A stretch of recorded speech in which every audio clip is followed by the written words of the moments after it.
Welcome back to my YouTube channel. मेरा नाम है हर्ष सोनी और आज इस वीडियो में मैं आपके साथ बात करूंगा the reality of Germany. Yes, so आप सबको पता है कि यार जर्मनी एक बहुत अच्छी कंट्रीज़ है। जर्मनी एक बहुत अच्छी कंट्री है स्टूडेंट्स के लिए जो यहाँ पे पढ़ने आना चाहते हैं, क्योंकि जर्मनी में फ्री ऑफ कॉस्ट एजुकेशन आपको मिल रही है, जबकि बाकी सारी कंट्रीज़ में आपको फ्री ऑफ कॉस्ट एजुकेशन नहीं मिलती। तो इसलिए ये सबको जर्मनी आना है क्योंकि भाई मास्टर्स सस्ती है, कोई फ़ीस नहीं है, कोई चीज़ नहीं है, और अच्छा वेदर है, सिचुएशन अच्छी है, वीज़ा अच्छी से मिल जाता है, तो कोई किसी को क्यों नहीं आना हो। एग्जैक्टली, मैं भी आपकी तरह यही सोचता था कि सब सही है, सब अच्छा है, एजुकेशन फ्री है, कंट्री अच्छी है, वीज़ा अच्छे से मिल जाता है, कोई प्रॉब्लम नहीं है। बट जब आप ग्राउंड रियलिटी में आते हो ना, तब आपको पता चलती है कि ग्राउंड रियलिटी क्या होती है। मैं यहाँ जर्मनी में लैंड हुआ, उसके बाद एक्चुअली सिचुएशंस क्या है मुझे पता चली। येस, इट्स टोटली ट्रू कि यहाँ पे मास्टर्स में कोई फ़ी नहीं है, आपको पब्लिक यूनिवर्सिटी में बहुत अच्छी एजुकेशन मिल जाती है फ्री ऑफ कॉस्ट। बट उसका मतलब ये नहीं कि आपके कोई पैसा नहीं जाता, क्योंकि यहाँ पे आपको कॉस्ट ऑफ लिविंग भी आपको पे करना पड़ता है खुद की जेब से ही, क्योंकि वो आपको गवर्नमेंट यहाँ की पे नहीं करेगी। यहाँ पे आपको रेंट्स पे करने पड़ते हैं, यूटिलिटी बिल्स पे करने पड़ती है, ट्रांसपोर्टेशन, हेल्थ इंश्योरेंस, ये सारे ऐसे फैक्टर्स हैं जो आपको पहले से कोई बताता नहीं है। सो इवन दो कि आपकी स्टार्टिंग की जो यूनिवर्सिटी की एजुकेशन फ़ी है वो ज़ीरो है, बट फिर भी आपका खर्चा अराउंड 12 to 15 लैक्स होता ही है। आप ब्लॉक अकाउंट पे करते हो। ब्लॉक अकाउंट तो पहले एक साल के लिए होता है, बट उसके बाद सेकेंड ईयर में आपको या तो आपको सैलरी बतानी पड़ती है, या तो दूसरी बार ब्लॉक अकाउंट के पैसे इकट्ठा करके बताने पड़ते हैं। एंड कहानी अभी यहाँ पे ख़त्म नहीं होती। इसके अलावा यहाँ के टैक्सेस अराउंड 40 to 43% है। सो अगर आप 1000-2000 यूरोज़ कमा रहे हो, तो उसमें से आपको 350 यूरोज़ आपको सिर्फ टैक्स ही पे करना पड़ेगा यहाँ पे, आप कोई भी जॉब क्यों ना करते हो। स्टूडेंट्स के लिए थोड़ा लिवरेज होता है, बट उतना ज़्यादा भी नहीं होता। अगर एक बार आपने अपनी डिग्री कंप्लीट की, उसके बाद ये सारे टैक्स आपके ऊपर भी इम्पोज होना स्टार्ट हो जाता है। ये सारी तो हमने बात कर ली फाइनेंशियल चीज़ों की। बट अब आता है कल्चरल चैलेंज, जो है सबसे बड़ा बैरियर आपका जर्मन लैंग्वेज। अब मैं अपनी बात करता हूँ। मैं यहाँ पे आया, मुझे लैंग्वेज नहीं आती थी। मैंने यहाँ अपने एंड से ट्राई किया कि मैं A1 A2 जब तक सीखूँ यहाँ पे। स्टार्टिंग में मैंने अच्छे से A1 सीखा। A1 सीखते सीखते ही मैं थक गया। मुझे भगवान की दया से इतना अच्छा हुआ कि मुझे मेरी पार्ट टाइम जॉब मिल गई।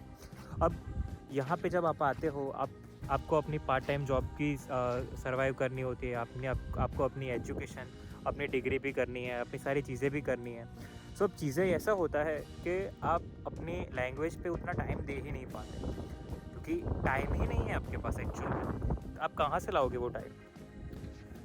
और आपको ये सब करते करते ये सारी चीज़ें ऑल्टरनेटली करनी पड़ती है। आपको पढ़ाई भी करनी है, आपको पार्ट टाइम जॉब भी करनी है, आपको उसके साथ साथ अपने फंड्स भी मैनेज करने हैं, आपका रूटीन भी करना है, खाना बनाना है, चीज़ें करनी है।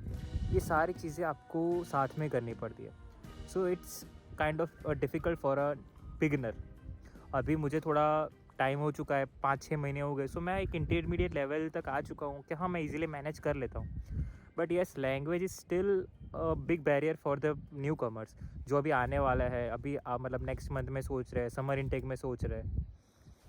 एंड हाँ, नेगेटिव पॉइंट में एक मेन पॉइंट तो मैं आपको बताना ही भूल गया कि यहाँ पे आप जो सोचते हो कि भाई आप आओगे 2-3 महीने में आपको अच्छी सी पार्ट टाइम जॉब मिल जाएगी, और ये आप सारे खर्चे जो आप सर्वाइवल कॉस्ट ऑफ लिविंग के निकाल लोगे।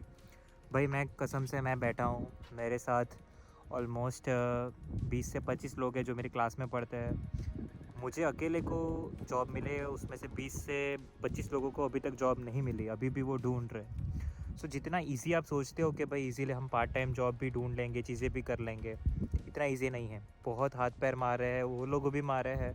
जर्मन लैंग्वेज की वजह से, अवेलेबिलिटी ना होने की वजह से उन लोगों को जॉब नहीं मिल रही है, और वो सारे कॉस्ट ऑफ लिविंग वो खुद अपने डिपॉजिट से बेयर कर रहे हैं, जो ब्लॉक अकाउंट है उसमें से वो बेयर कर रहे हैं। तो जितना इजी आप सोचते हो कि भाई आ जाएंगे, जॉब कर लेंगे, ये सारी चीज़ें कर लेंगे, 8-9 महीने में हम कमाने लगेंगे, लोन वोन ख़त्म कर लेंगे, इतना इजी नहीं होता। आपको बहुत ज़्यादा पेशेंस रखना पड़ेगा, बहुत सारी चीज़ें आपको करनी पड़ेगी, तब जाके आप ये चीज़ को फेस कर पाओगे। और इतना ही नहीं गाइस, अभी आपने विंटर्स तो देखी ही नहीं है। मैं अभी पिछले 3-3.5 महीने से विंटर्स देख रहा हूँ यहाँ पे। Winters is harsh. मतलब मैं 2 महीने से सिर्फ स्नो में घूम रहा हूँ, स्नो स्टॉर्म, स्नो 15-20 दिन। आज मुझे ये सन देख रहा हूँ, मुझे इतना अच्छा लग रहा है। मैं मतलब ये सन मुझे 15-20 दिन के बाद देखने को मिल रहा है।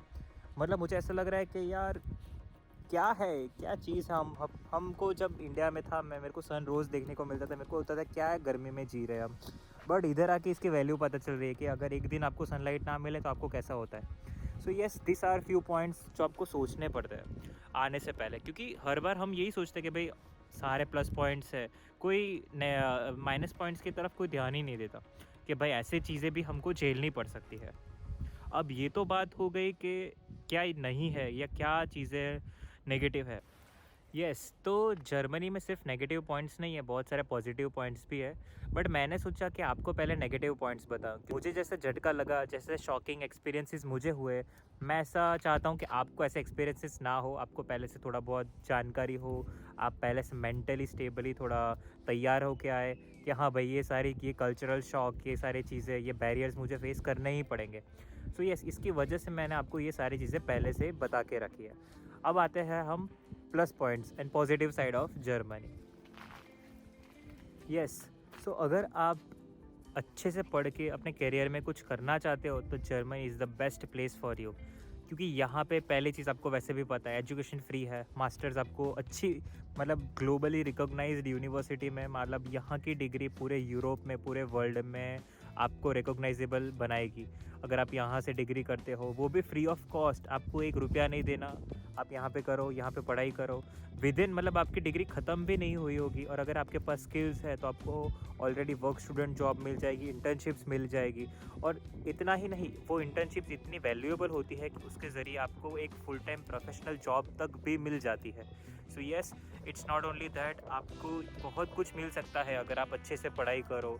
आप यहाँ पे एक 1 masters degree, double masters, PhD, मतलब यहाँ पे ये सारे डिग्रीज फ्री ऑफ कॉस्ट है। अगर आप एलिजिबल होते हो तो आप ये सारी चीज़ें अपने आप कर सकते हो, आपको कहीं 1 रुपया भी देना नहीं पड़ता। Comparative to other countries like USA, Canada, UK, जहाँ पे ये सारी चीज़ों के लिए 20-20, 25-25 लाख रुपए की फ़ीस होती है, यहाँ पे आपको नॉमिनल, मतलब सिर्फ 20,000-30,000 की सेमिस्टर फ़ीस पे करके आपको पूरी डिग्री मिल रही है। तो ये बहुत ही बड़ा एडवांटेज है, and it is really an advantage. German work life balance. Germany में सेकंड जो सबसे अच्छा पॉइंट है वो यहाँ का वर्क लाइफ बैलेंस। अगर मान लो कि मैं अभी पार्ट टाइम जॉब भी क्यों ना कर रहा हूँ, मैं मेरी फील्ड जॉब नहीं कर रहा, मैं कहीं पे काम कर रहा हूँ, अगर लीगली वो मुझे 8 घंटे से ज़्यादा काम करा रहा है वो, तो उसके ऊपर लीगली एक्शन हो सकता है। क्योंकि यहाँ पे किसी भी इंसान को 8 से 9 घंटे से ज़्यादा काम करवाना इलीगल है, स्पेशली फॉर स्टूडेंट्स। अगर स्टूडेंट काम कर रहे हो तो वैसे भी वो उसे जेल हो सकती है या तो उसका पूरा बिजनेस बंद हो सकता है। क्योंकि यहाँ पे स्टूडेंट राइट्स बहुत ही ज़्यादा अच्छे हैं। इंडिया एंड बाकी सारी कंट्रीज़ की तरह यहाँ पे आपको गधा मजदूरी नहीं करनी पड़ती। आपको एक हफ्ते में 7-7, 8-8 दिन काम नहीं करना पड़ता, 12-12, 15-15 घंटे तक काम करना नहीं पड़ता। अगर मान लो आप 6 बजे आपकी शिफ्ट ख़त्म होती है, तो रात को जैसे इंडिया में आपको ईमेल्स आते हैं कि कॉल्स आते हैं कि भाई ये प्रोजेक्ट बना दे, ये स्लाइड बना दे, ये प्रेजेंटेशन तैयार कर दो, ये आज का असाइनमेंट है वो ख़त्म कर दो। ये सारी चीज़ें यहाँ पे नहीं होती। अगर मान लो आपका 4 बजे ख़त्म हो गया, आपको ना एक कॉल आएगा, ना कितना ही अर्जेंट वो वहाँ पे जल क्यों ना जाए, फैक्ट्री जल जाएगी, आपको कॉल नहीं आएगा, क्योंकि आपके वर्किंग आवर्स ख़त्म हो चुके हैं। आपको कोई एक पानी की बोतल यहाँ से उठा के दूसरी जगह रखने को भी नहीं बोलेगा, क्योंकि it is work life balance. अगर यहाँ पे आप हो, आप अपने आवर्स अच्छे से कर रहे हो, तो आपकी पर्सनल स्पेस को कोई डिस्टर्ब नहीं करेगा यहाँ पे, क्योंकि यहाँ के वर्क लाइफ बैलेंस के रूल्स बहुत ही ज़्यादा अच्छे हैं। थर्ड पॉइंट, अगर आप मैरिड हो, आप अपनी स्पाउस को लाना चाहते हो, तो this is the best destination, क्योंकि वो आपके साथ स्टूडेंट पे भी आ सकती है। अगर आप जॉब करते हो उसके बेस पे भी आप उसको बुला सकते हो। वो यहाँ पे आके उसको फ्री ऑफ कॉस्ट एजुकेशन मिल सकती है, वो फुल टाइम यहाँ पे काम कर सकती है, उसको सारे राइट्स मिलेंगे जो आपको मिलेंगे, और वो उतने टाइम तक रह सकती है जितने टाइम तक आपके वीज़ा है इस कंट्री में। सो ये भी एक प्लस पॉइंट है। मे भी ऐसा हो सकता है कि मैंने सारे पॉइंट्स कवर नहीं किए हो, नेगेटिव के या पॉजिटिव के भी, बट ओवरऑल जैसा मैं एज अ स्टूडेंट 6 महीने से मैं रह रहा हूँ, मुझे पता है कि यार येस, थोड़े बहुत बहुत चीज़ें हैं जो मुझे भी परेशान करती है, बट ओवरऑल एक्सपीरियंस अगर मैं किसी को बोलूँगा तो मैं 100% उसको रिकमेंड करूँगा कि भाई अगर लाइफ में कुछ करना है, कुछ बनना है, अगर ट्राई करना चाहता है, अपनी लाइफ में कुछ अचीव करना चाहता है, तो 100% Germany is the best option. आप यहाँ पे आओ, आप सारी चीज़ें करो, आप इंडिपेंडेंट बनोगे, आपको आपकी फ्रीडम मिलेगी, आपको सारी चीज़ें मिलेगी, सपोर्ट मिलेगा और आप वो सारी चीज़ें अचीव कर पाओगे जो आप करना चाहते हो। So yes, overall negative points से ज़्यादा पॉजिटिव पॉइंट्स है, तो मैं तो आपको ये रिकमेंड करूँगा कि भाई कुछ मत सोचो, अगर आना चाहते हो आ जाओ, दैट्स ऑल। बाकी सब यहाँ आने के बाद पता चल ही जाता है। बट ये वीडियो पर्टिकुलरली इसीलिए है कि आपको थोड़ा बहुत आइडिया हो कि भाई ज़्यादातर कैसे चैलेंजेस होते हैं, क्या चीज़ें फेस करनी होती है, कितना टाइम लगता है, कर पाएंगे तो कैसे कर पाएंगे, क्या चीज़ें होगी। ये बस मेरा पर्पज़ ही यही था कि आपको ये सारी जानकारी मिले, एंड दैट्स ऑल। अगर आपको कोई क्वेश्चन को पूछने हो, वैसे वैसे बहुत सारे लोग मुझे कमेंट में क्वेश्चंस पूछते हैं, एंड डेफिनेटली मैं ट्राई करता हूँ आपको जल्दी से जल्दी आंसर करने का। अगर थोड़ा लेट हो तो माफ़ कर देना भाई, मैं भी स्टूडेंट ही हूँ, सारी चीज़ें मैनेज करके चल रहा हूँ। और आपका प्यार देते रहिए, सपोर्ट देते रहिए। और यूजुअली मैं सही में बोल रहा हूँ कि आप अगर एक अच्छा कमेंट भी करोगे तो मुझे बहुत अच्छा लगेगा, मुझे लगेगा कि भाई ऐसे और वीडियोस बनाऊँ, आपको सपोर्ट करूँ और मेरा एक्सपीरियंस शेयर करूँ, जो मैं यहाँ पे ग्राउंड पे जो चीज़ें मैं फ़ील कर रहा हूँ, जो चीज़ें एक स्टूडेंट के हिसाब से नज़रिए से मैं देख रहा हूँ, वो मैं आप सब तक भी पहुँचाऊँ। So please support me and thank you for watching. Radhe Radhe.